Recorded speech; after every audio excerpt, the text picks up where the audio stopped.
নারায়ণগঞ্জের বন্দর উপজেলার কলাগাছিয়া ইউনিয়নের চুনাগুড়া গ্রামে অবস্থিত একটি প্রায় শতবর্ষী পুরনো ঐতিহ্যবাহী মসজিদ হল চুনাগুড়া কেন্দ্রীয় জামে মসজিদ।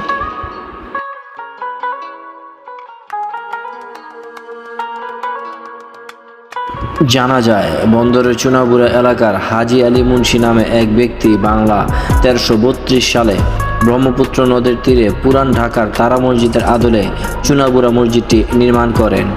তিনি মসজিদের জন্য 30 শতক জমি ওয়াকফ করে দেন। মুসল্লিদের স্থান সংকুলন না হওয়ায় পরে মসজিদের পূর্ব দিকে সম্প্রসারণ কাজ করা হয়।